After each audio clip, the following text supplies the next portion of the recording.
And keep that bike rubber side down. You there guys, how's it going? I'm still gutted I missed that track day. So I had to get out on the bike just to scratch that itch, you know.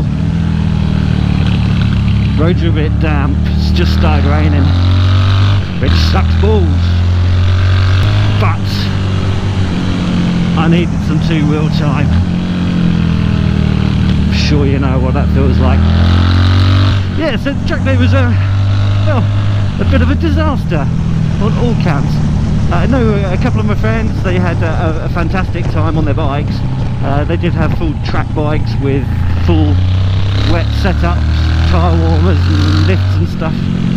So that does make life a little bit more enjoyable when you can have grip out there.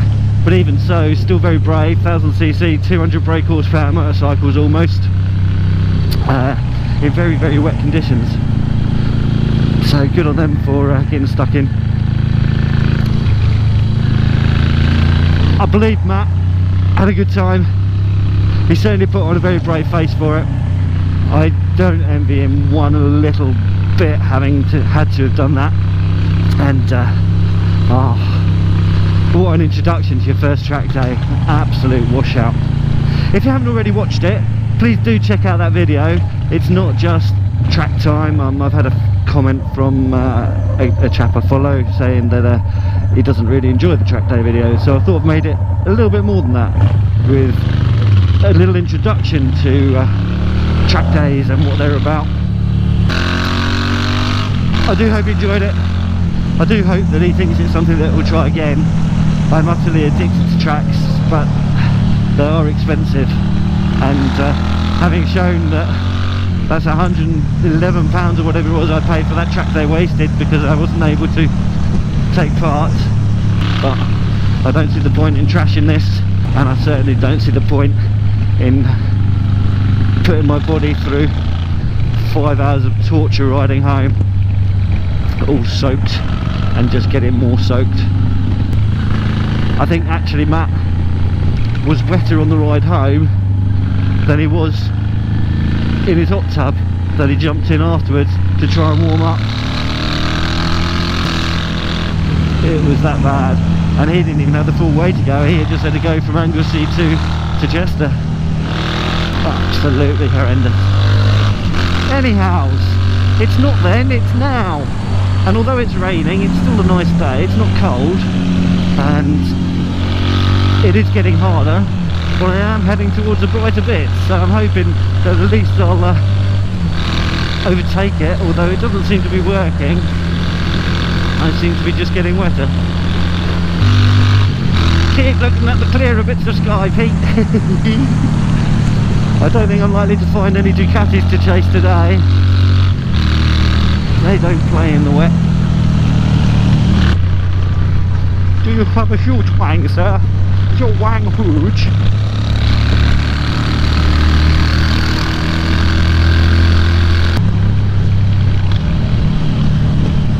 Bought a car from them once. It was very cool. Little Toyota GT86.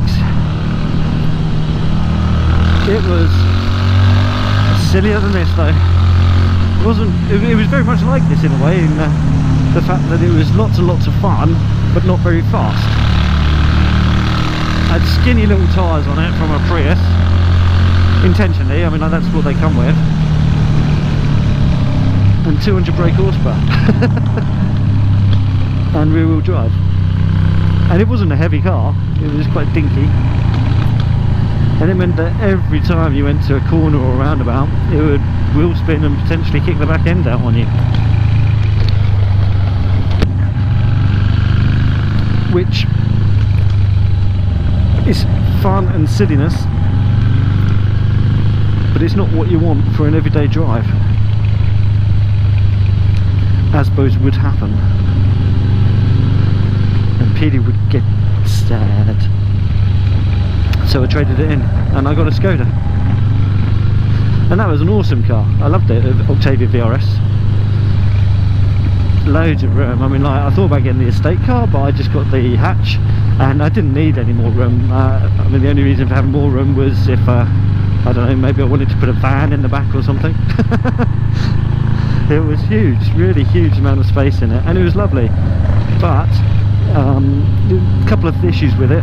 Had a DPF filter because it was diesel, and I'm only doing short journeys generally, although I have started going a little bit further afield, but again they're all country lanes still, so it doesn't give the DPF filter a chance to do that over 50-mile-an-hour thing for a maintained period of time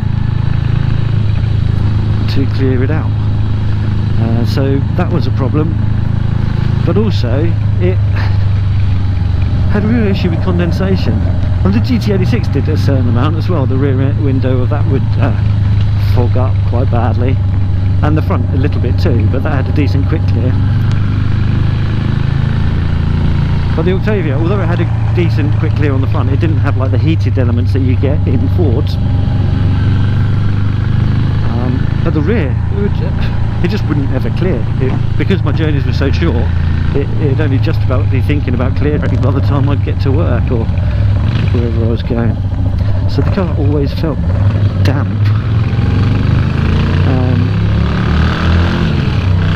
And that can only lead to mould. So I traded that in and got myself a little Fiesta ST. And it was actually meant to be a temporary car because I heard that Ford were bringing out an RS version of the Fiesta, which they fucking didn't do, the little bastards.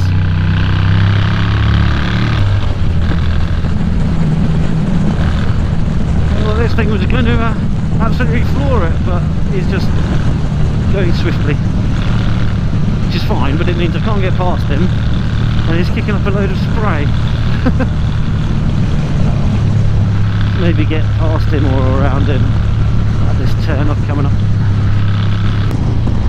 But yeah, so I've got a Fiesta ST now, which you'll have seen in my last video, or at least the internals, and it's a very cool car. And because it's petrol, it means there's no DPF filter to worry about, and because it's a Ford, it means it's got a nice quick clear front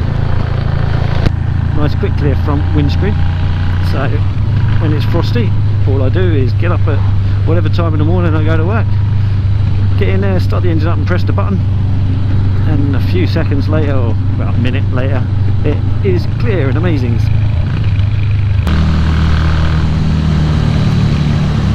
And because it's a proper hatchback, the rear window is actually at a sensible, like almost vertical angle, so it doesn't completely condensate up like it used to on the Skoda and the GT86. So it's got a win-win-win. Oh my god, it's nippy for a road vehicle. It's all you really need.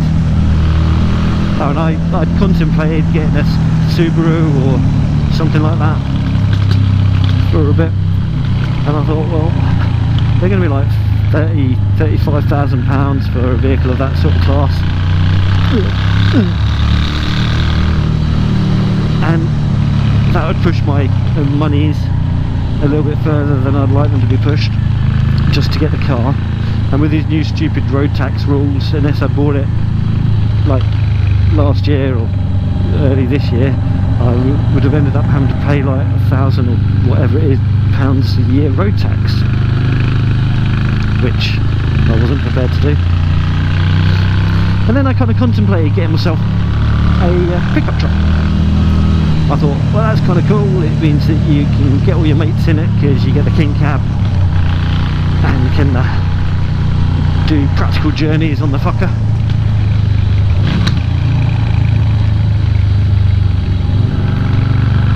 And can also chuck a wedge of stuff in the back, and I could potentially even do track days using that as my support vehicle, as I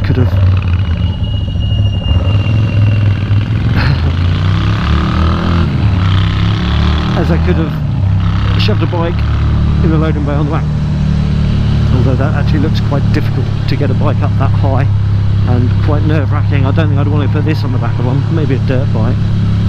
supermoto or something. But yeah, certainly not this. Just too much risk of it falling over, and that's it. It's written off probably.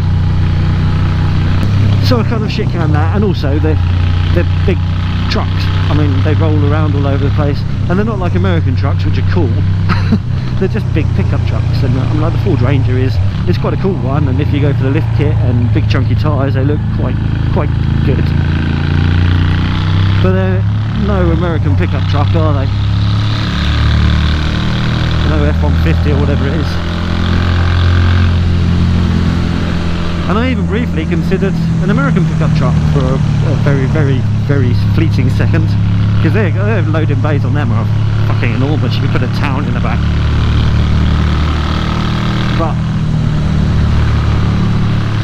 they're all left-hand drive, and where I work I have to do security swipes and stuff, and also quite narrow roads to get through these security gates, and I'd never be able to use it to get to work, which would be useless.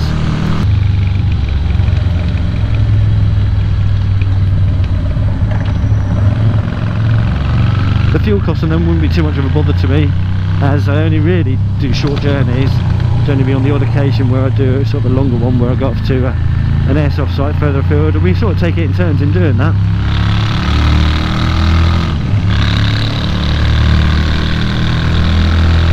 But yeah, just no use for what I need. And I'm kind of going full circle again, and I'm like, I really miss my van. I had a cracking van. I had a Ford Transit and a big stupid sparkly pink star on the side, and I had a nice rubber lined rear cargo area, which was great because it meant things didn't damage it, except for ponies. Ponies damaged it, little fuckers kicking my bloody bits and bobs. Yes, so it was a horse box, but it was just a Transit. It wasn't like a big box van or anything like that. It's just a Transit, medium wheelbase, no, short wheelbase, medium roof, and it was amazing. I had this full width ramp, so I could just like run my bikes into the back. I mean, like, I rode them in several times, which wasn't ideal, but you could do it, and you could just push them up there without too much effort too. Alright, I've got to get past these. I'm getting a lot of spray off the road, and I'm getting wet knees. And it meant that I could do tip runs left, right and centre. I know that kind of means that you do tip runs for your mates a lot of the time. Oh, fuck's sake. Guessing it's raining again as well, which isn't helping. Knew I should have just gone home. So yeah, I mean, like, my house would be a lot better for it if I had a van, because I could do all the tip runs that you see. I used to do lots of tip runs and keep my house in good order, but now, because I've got a little Fiesta, I just don't do them. I had one of my subscribers comment on my last vlog about thinking it was a bad idea to do a vlog while doing a track day, and I do see his point of view entirely on that. I mean, if I was going to go in there with a script and an agenda, then it could be incredibly distracting while I think about it. I mean, like, the amount of stuff I edit out for my road vlogs because I'm umming and thinking about the words that I actually want to use to get the message across that I'm trying to say. But on road you have plenty of time to kind of think about things. If something comes up that distracts you, you can stop thinking about those things. Just as when you're in a car, you're always thinking about stuff. You're not always thinking entirely about where your four wheels are being positioned on the road. You're thinking about what you're going to have for tea, or where you're heading, or someone you haven't seen for a while, or stuff like that. There's always something going on in your head as a sideline, or in tandem with the driving that you're doing. So on the road it's not really such a biggie. But if I was going to do a vlog, a proper vlog, if you can call my stuff proper vlogs, while on track, then yes, that would be bad, that would be dangerous. But that wasn't what my intention was, had I sat in on the that track day. It wasn't my intention to do a proper vlog. It was more going to be a commentary, or this is what goes on in the head of someone doing a track day. Sort of vocalising thoughts. This corner here, second gear, 70 mile an hour, what have you. Just not 70 mile an hour. I mean, you don't look at your clocks. I mean, like, you don't have time to sit there and look at your dials particularly. That's one of the reasons I think it's quite interesting to get a dash perspective on your bike when you're doing track days, because you can kind of then see the gear indicator and the speedo or tacho and stuff, and see where you're actually putting the power down on corners, or what gear you're getting into, and see if throughout the day there is an actual statistical improvement in how you're riding.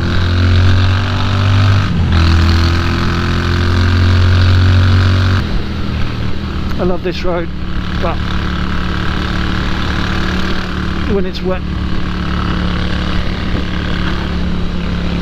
it's not much fun, because you get a lot of trucks dropping diesel and shit along it, and I just don't have the confidence to turn it when I don't trust the road surface. But hey, we got here and no one died. Gotta keep that bike rubber side down. You know, you gotta keep that bike rubber side down.